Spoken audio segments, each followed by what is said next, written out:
Okay. All right, perfect. I'm getting the signal that I am ready to go. Perfect. Let me get this all set up. Hi, everyone.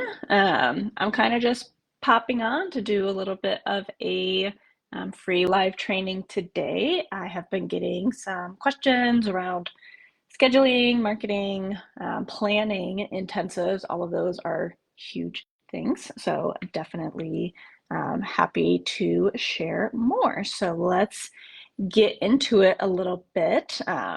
One thing I always like to start off on anytime I'm doing a talk about intensives is what exactly are we talking about when we're talking about a therapy intensive? Because I know a lot of people have different kind of definitions and ways that they're thinking about intensive. So I always just like to start off on the same page so that you all know what I'm talking about and what I'm thinking about. So for me, a therapy intensive is anything where you are doing just like extended time for more healing with an individual, with a couple. Some people do group-based intensives. I think that's amazing. It's not something I do. But anywhere between like a 90-minute session, right? That's really just an extended therapy session to something that's maybe longer than that. Some people do multiple hours over multiple days. Some people do many, many hours in one day. So therapy intensives can basically be as flexible as you want them to be, and ultimately they should work for you, for what your capacity is, what your energy level is. I once upon a time offered up to like 4 hours of individual therapy in a day, and I realized there's way more that's way more than energy that I have. So now I only do a maximum of 3 hours a day with an individual. So that's what we're talking about when we're talking about what a therapy intensive is. So I'm getting some questions, and if you are here live, feel free to ask questions and I will answer them as I see them. But I got some questions around how I schedule and then plan for an intensive. So I think there's a few different things wrapped up in that. Like there's the administrative piece, there's like a clinical treatment planning piece. There's probably other things in there too. So I'll just kind of walk through some of the things that I think about. So number one, when it comes to scheduling and planning for, so I think it's always helpful to at least know at a baseline, what is it that you want to offer for an intensive? And by that, I mean, do you want to offer only 90-minute sessions? Like, is your intensive program, so to speak? A lot of clients will ask me and they kind of refer to it as like a program. Um, your program could be, it's 3 90-minute sessions in 1 week, and that's your intensive program. Your program might be 3 hours in one day. Your program might be 3 hours every day for 3 days. So to think about what is it that you are going to be offering people, I think is a good starting place. And then it's when you're on that consultation call with people to be thinking about, okay, for this individual, what am I offering? What are we talking about? And a lot of that is going to depend on if the person, well, number one, like the goals of the person, right? Like, what is it that they want to work on? If it's a couple, what do they want to work on? If you are trained in any specific modality, are there any kind of like, is there any kind of guidance around there, right? Like EMDR has the phases that you move through. ART has accelerated resolution therapy, has guidance, I think, on like 2 hour sessions are best for like one target. I'm a little stuffed up today. It was been so hot here in Oregon, and then all of a sudden it rained, and I think it just like dropped all the allergies everywhere. So I apologize if I sound a little plugged up. So yes, literally, what is it that you are offering the client? And then based on what the client is wanting to work on, what is your clinical experience? What's your clinical reasoning and expertise? Obviously, you've got like a 15 to 20-minute consultation call, so you're only working with so much information to begin with, but you can still get a sense of, okay, well, based on this thing, based on the training that I have, based on the way I'm conceptualizing what I'm hearing so far, I think this thing would be really helpful here. I like to kind of take some of the analysis paralysis out of it, because the things that I love about brain spotting and EMDR, which is what I use for a lot of my one-on-one intensives, is that they are so flexible and people can move through their processing so fast that it's almost hard to make a treatment plan around it. And so I tell people, how about we just start with 1 3-hour intensive? And a lot of people really like, okay, yeah, let's start with that. It makes sense that I might actually work through things in that 1 3-hour session, or at least work through a lot of it. So then I've got more clarity to bring back to my weekly therapist, to bring into another intensive, whatever that might be.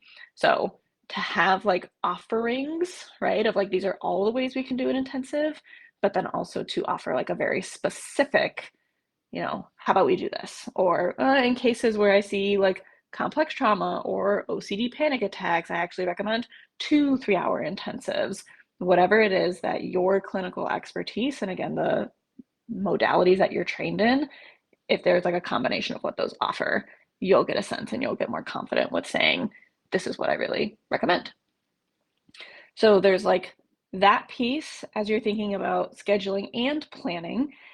When it comes to the administrative side of scheduling, I always tell people, I know there are so many therapists who are excited about intensives because you hear how they really accelerate a client's healing process. You see some of the kind of earning potential when it comes to therapy intensives. But what I do not want you to do is take your current caseload, if you're seeing like 20, 25, 30 people a week, and then just start adding on intensives, because you are going to get very close to burnout very fast. That is a lot of work to all of a sudden just add on top of what you're doing. And so it can be helpful to start thinking about, okay, I'm going to block some time off in my schedule in advance. If I know I want to be offering 3-hour chunks of therapy at a time, well, then I'm going to start blocking off in my schedule 3 hours in my day, where on that day, on that week, if that's 1 day a month, if that's a day a week, each week for the month, I'm only going to offer therapy intensives on this day from this time to this time. If that's the 90-minute chunks for Monday, Wednesday, Friday, if that's the way that you're doing it, literally go block off that time in your calendar so that when the intensives start coming in, you have space for them. You don't have to worry about where the heck am I going to put these people, because that's a lot of work. So that's like an administrative looking ahead kind of piece. When it does come to the scheduling, let's say you're on the consultation call with the person, they're like, this sounds really exciting. I'd like to go ahead and move forward. Let's try the 1 3-hour, or again, whatever it is that you offer. I like to book both of the appointments. So I do an intake appointment before the intensive, and then obviously the intensive session. I like to book both of them while I'm on the call with the person, because otherwise, again, it's kind of hard to manage. I've seen some people do it, but you can have the intake appointment and then you can kind of see like, okay, yeah, I think 1 3-hour intensive might be best, or actually I really do think 2 3 hours would be best. But then, you've already waited maybe like a week to maybe even 3 to get the intake appointment, and now the person has to wait longer for the intensive session. I find it really helpful to just be like, let's go ahead and get both of those in the schedule right now so that we know exactly when we are doing this work.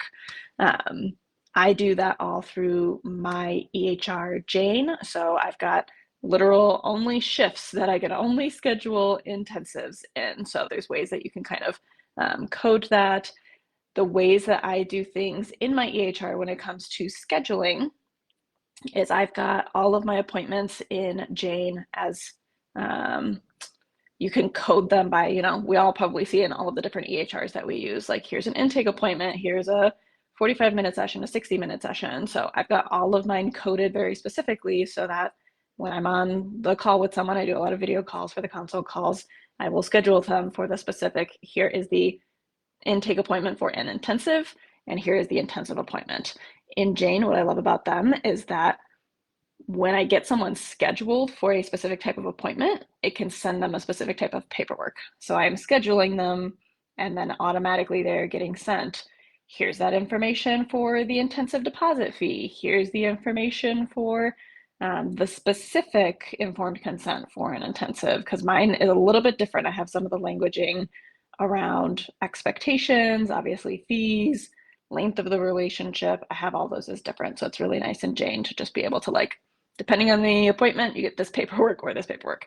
So those are some of the literal scheduling pieces. So I do recommend blocking time off in your calendar where you are only offering intensives, because once you start offering them, people will take advantage of them. I've worked with so many therapists who have been surprised by, I never thought this person would be interested in it. I never thought that person would want to pay for it. And yet they're booking intensives. So block it off in your calendar. Make sure you will have time for this without burning yourself out and seeing too many people. And then 2, literally book both appointments, the intake and the intensive, when you are on that consultation call with that person. So then the planning for the intensive part, again, depends a lot on what were the goals of the client, what did they want to work on, again, the individual, the couple, however you are working in this intensive model. What are the goals? What are you trained in? And what are you going to use in that sense? I honestly like to do a lot of the planning in a very collaborative way with the client. And so my intake sessions are really, going over the paperwork, making sure we're all on the same page. And then I start to introduce them to, this is what brain spotting looks like. This is what EMDR looks like. When I'm working with a couple, here's what emotionally focused therapy looks like. I like to explain in the intake, like, this is the model and this is how I'm thinking we're going to use that model based on the things from your paperwork and what we've talked about today. And so if I've got one 3-hour appointment with someone, if I've got multiple 3 hours, if I've got 2 days with a couple is usually what I'm booking for my couples intensives, then I'm telling them, right, I'm imagining we're going to do this for about the first 30 minutes or this for the first chunk of 2 hours, and then we'll probably move through the intensive in this way. How does that sound for you?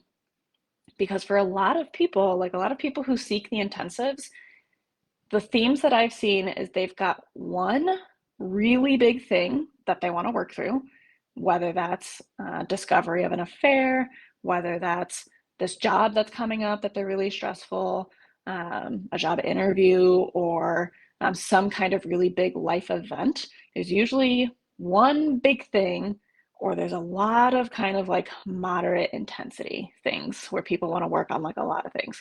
So if in the latter case, someone wants to work through a lot of different things, then I'm having that conversation around, okay, let's prioritize. I'm sure all of these are related, right? They usually are.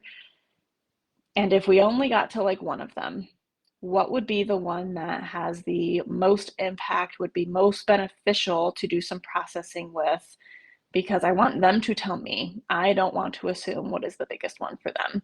And I've also given the option for people when there's multiple things they want to work through of, okay, so here's another option of how we can use the intensive is you want to talk about and do some work with these 2 to 3 big items. We can literally plan 90 minutes for this topic. Let's see how far we get with that, and then switch 90 minutes to the other topic.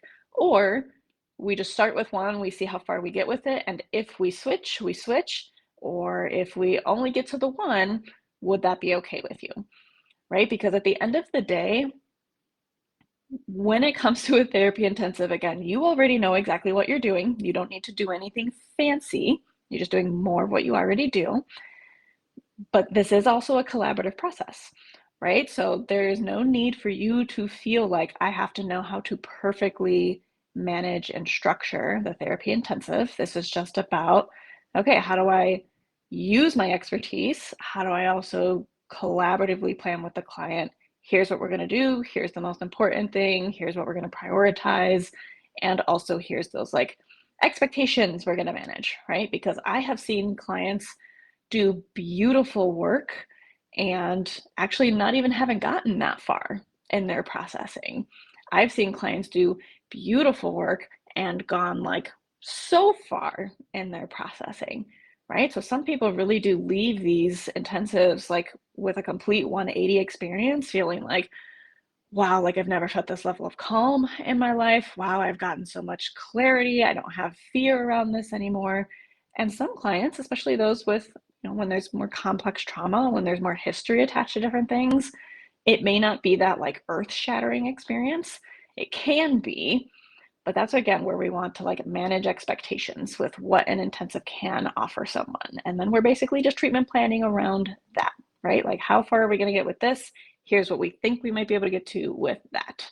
So I always find it's very important to do that treatment planning together, be very explicit around like expectation management in that goal setting, with also, still being hopeful, right? It's not like, okay, let's not set our hopes up too high, because you can't have high hopes with this. Again, I've seen a lot of really good things done in an intensive model.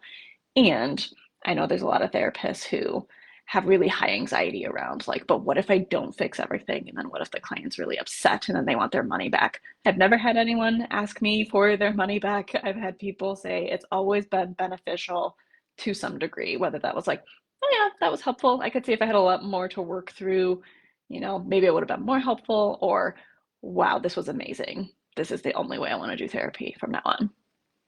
So those are some of the things to think about generally with scheduling, planning, treatment planning, goal setting, all that kind of stuff.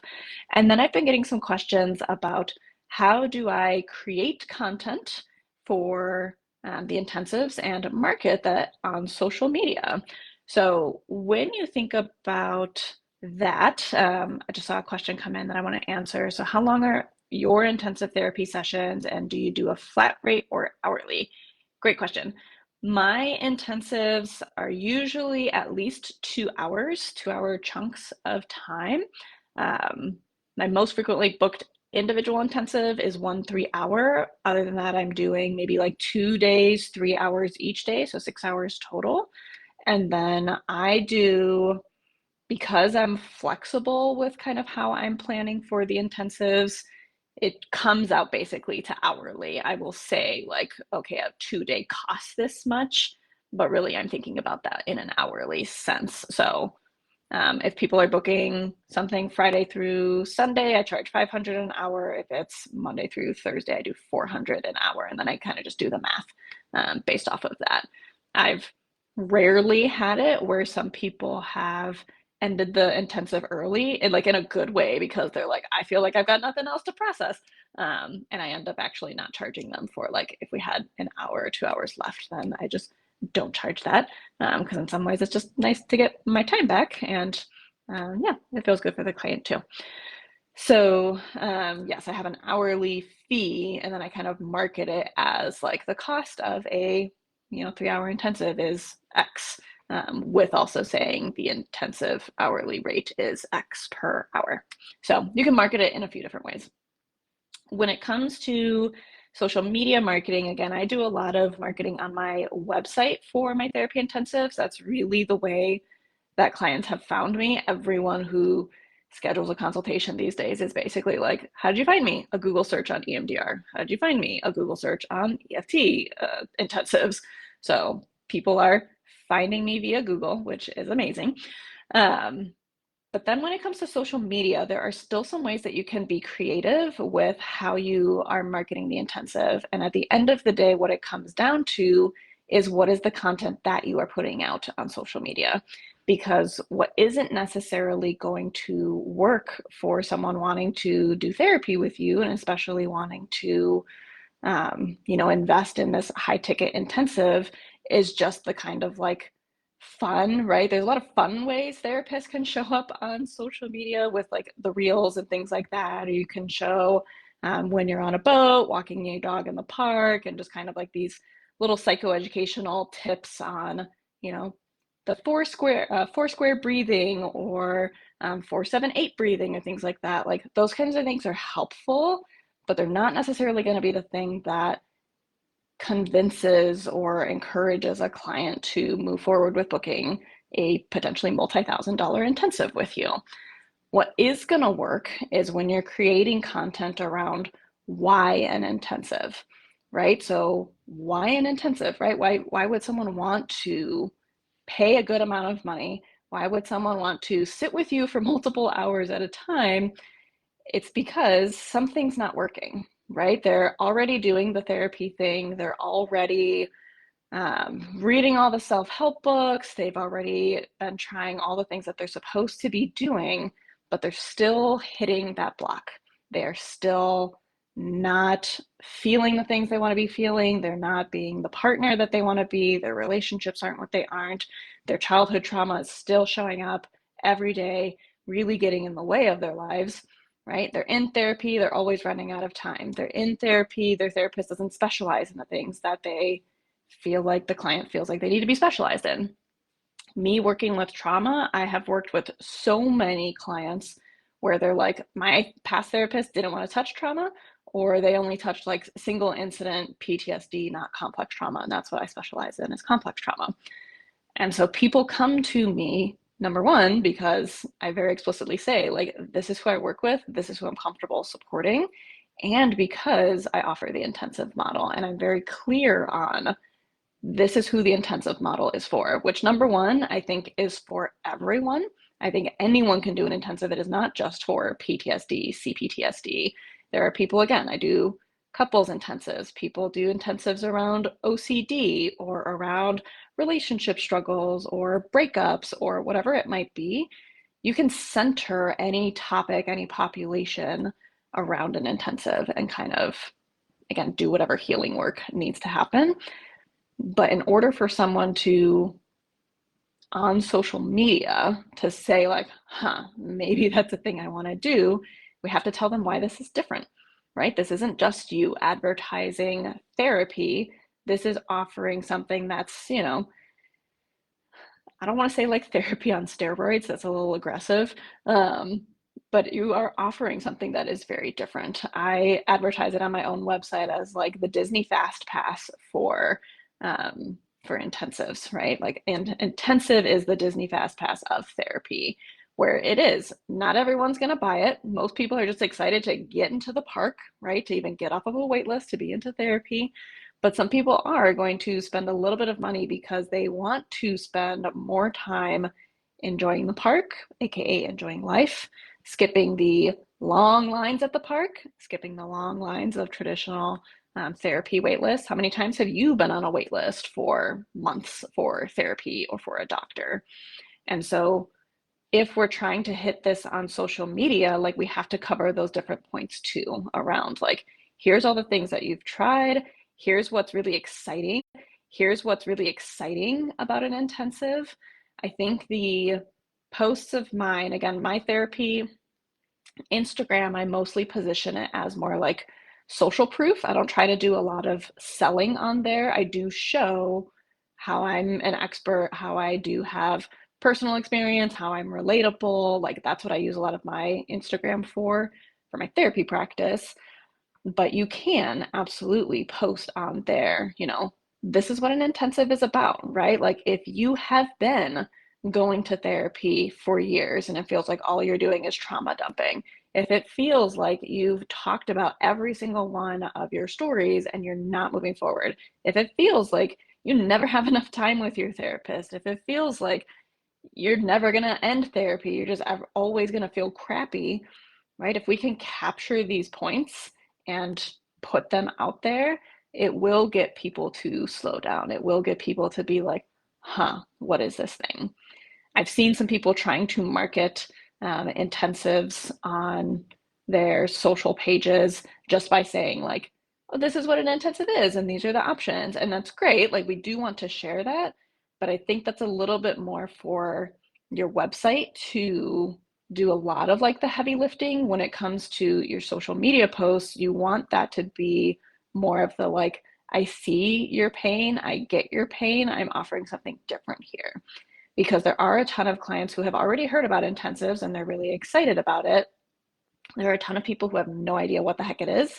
So they're probably not going to scroll through a carousel post. They're probably not going to watch a reel if you're just like, here are the benefits of an intensive, or what is an intensive? They might, but traditional marketing, especially on social media, right? Like, what is going to stop our scroll is something that we're like, oh, I see myself in that, right? Like, hey, do you feel like you're wasting time in therapy? That would get me to stop. I'd be like, wait, am I wasting time in therapy? Hey, are you tired of feeling crappy? Well, yeah, I am tired of feeling crappy. So social media marketing, we want to take a lot more advantage of like, what are the quick ways to show a potential client that we get them, that we understand what they're struggling with, especially and even though they're in therapy, and how can therapy intensives be, the thing that they've been looking for, they just didn't know it existed.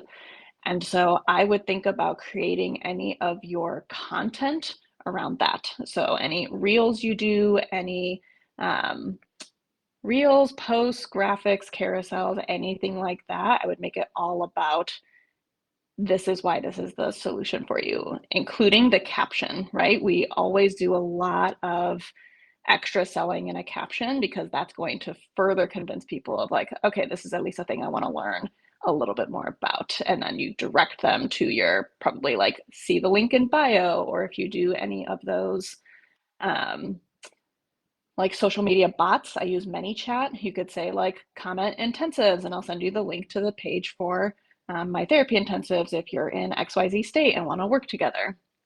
So there's lots of ways that you can make social media marketing work for intensives. It just has to be more than the telling them what an intensive is.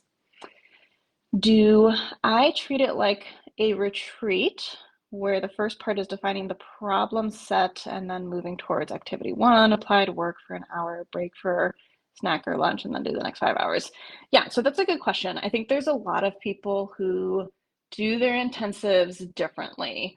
My couples intensives tend to look maybe a little bit more retreat-like, where what I do often is 2 hours where the first, or no, 2 days where the first day is 3 hours of just let's all sit down together, the three of us. We're going to talk through what is the plan for the weekend, what is the cycle you two have been getting into.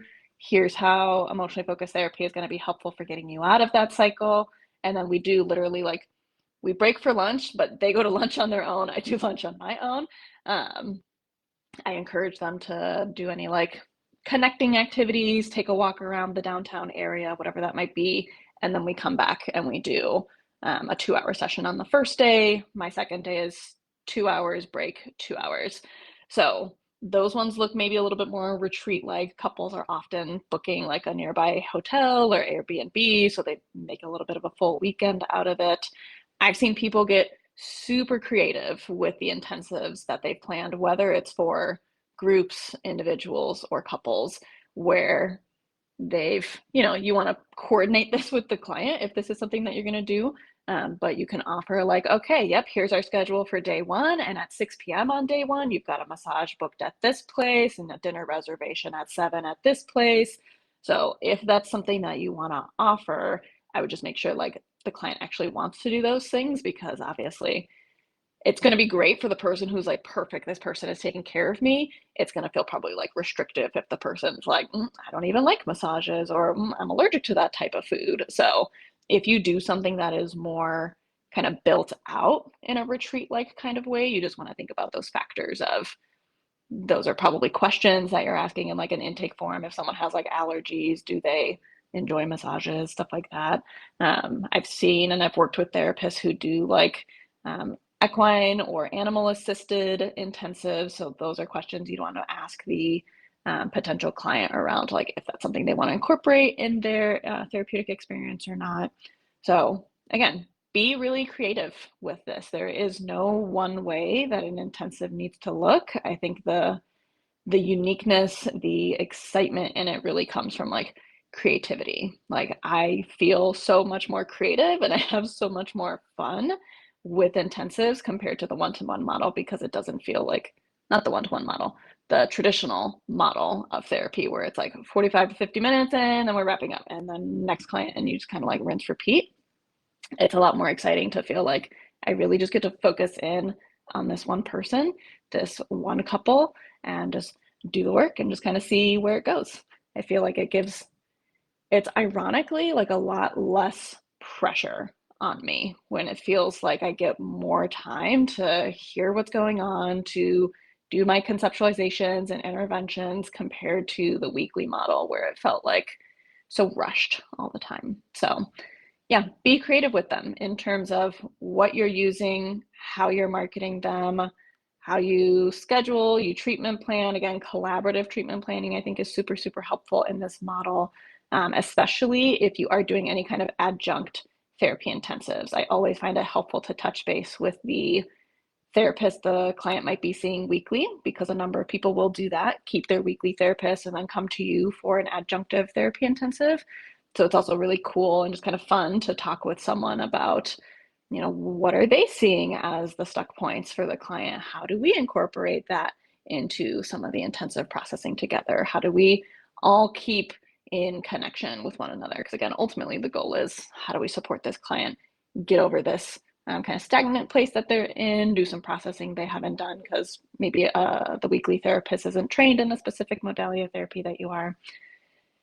If you don't offer couples or trauma work, how do you make this a thing that people feel like they need to opt for over the traditional therapy model? Yes, I love this question because, again, therapy intensives are not just for couples or trauma work. Therapy intensives are not just for EMDR or brain spotting or some of the methods that I named. I named those ones because either I'm trained in them or I work with therapists who are trained in them. But really think about all a therapy intensive is as an extended therapy session to offer accelerated healing, right? That could literally be just extended talk therapy, right? Like we all know there's benefit in talk therapy too, whether that's more CBT, ACT, DBT, like whatever it is that you do. There are some people out there who just prefer more time and space to sit down with someone and to like work through, talk through, learn skills, right? I've seen people do skills-based intensives, where it's just 2 hours of, we're going to go through all these skills, we're going to practice these skills. That is still valuable. So regardless of what your population is, whatever your niche is, if you're more of a generalist, you can absolutely still offer this. And so some of the things that you're talking with clients about is, okay, so what is that difference, right? So compared to the weekly model, number one, why are they even seeking the weekly model? Probably because it's what they know exists, right? That's what everyone does. Oh, that's what my friend does. That's what mom does. That's what I see on TV. You just go to a therapist weekly. Did you even know that there was this other option available? Probably not. There are so many people who come to me for an intensive who had no idea that even exists. They found me for brain spotting, EMDR, EFT, whatever that might be. But then they saw my intensive page and they were like, oh, actually, that seems really, really interesting. I didn't know people did that. I would love to try that. And so we have to show them what the benefits are. A lot of what I encourage people to do, if you're wanting to do intensives and you don't already have it on your website, but even if you do already have it on your website, is I'm going to challenge everyone to, on every consultation call that you have with a potential client, to still mention the therapy intensive, right? Like the client might be saying like, oh yeah, I'm looking to get scheduled for something more routine. And then just let them know like, hey, I have this other service offering. Here's what it's about. Here's what it entails. Here's kind of the benefits to it. And then let the client make the decision. So many therapists are surprised when a client opts for the intensive instead of weekly. So the benefits I'm typically telling people is about, there's literally research around it traditionally saves people time and money because yes, it is both a time and a money investment up front to say like, yeah, I'm going to sign up for 3 hours of therapy at a time. That's setting aside a big chunk of time in their schedule and potentially in their finances.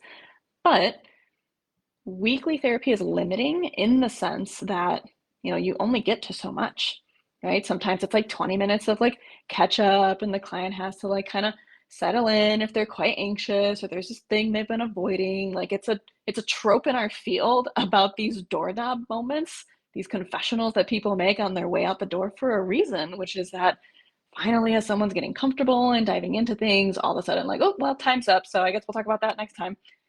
You don't have that as much in therapy intensives. In a therapy intensive, people know that they are there to do the work and to get as much work done as possible in that time. And so if we're getting as much work done as possible in that single amount of time, people are often moving through things. I just got sorry, there we go. People are often moving through things more quickly than they would have if they were just continuing to see someone weekly. So it's a benefit to just let people know something different exists. So letting people know some of that research. I have some of those research links on my website. If any of you want that, feel free to DM me and I can send you the link to that. So you can put it on your website, you can reference it with clients. But two, I think in general, just to remember that like other people do want this by nature. So to even offer like 90-minute intensives can be really helpful because people see that a little bit more as just like an extended session. But to just address the barriers to them, right? A lot of people will say, well, I just don't know what that is. If it is a cost barrier, then reminding them of like, hey, actually, this can save us time and money in the long run. And just to see what else comes up, right? Like some people might be not a fan of the idea of the intensive because actually like, oh, I've been avoiding a lot of stuff in life. So now I don't actually know that I want to do that deep dive into all of that information. And that's okay, right? Like the beauty of intensives is that weekly therapy will always exist, right? The 50-ish minute model is always going to be around. Um, Intensives, I've seen some people refer to it as like it feels trendy. It feels like something some people are just doing for a little bit. And I don't think that's true. I think that it's building up in trend because there are people who are seeing like, wow, what a cool model this is. How good does it feel for me as the therapist? How amazing does it feel for the client to move forward through things more quickly? And I think it's just like embracing that, right? It's very much this equivalent of not everyone. I don't know why I use this because I hardly use my blender, but I always use this example of like not everyone's going to buy the $500 blender. Most people are going to buy the $50 blender, but there are going to be people who buy the $500 one. And so it's trusting that there are going to be people who see what the intensive has to offer, and they're going to be so excited that you offer it. And it's going to be very easy to basically book those. Hello, everyone that's just joining. Um, yeah, so it is. It's just having it as an offering is really helpful, letting people know the benefits of it, really. So, any other questions for those who are here live around scheduling, making any social media content, marketing around it? If any of you are catching the replay of this after I've posted it, you can feel free to leave questions or comments there. But otherwise, yeah, I just wanted to pop on because I've been getting some questions around that and thought it would be helpful to share some more.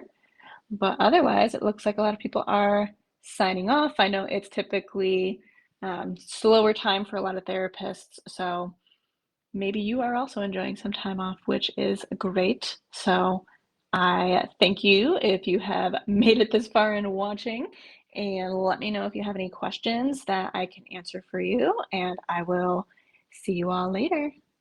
Bye, everyone. Thank you.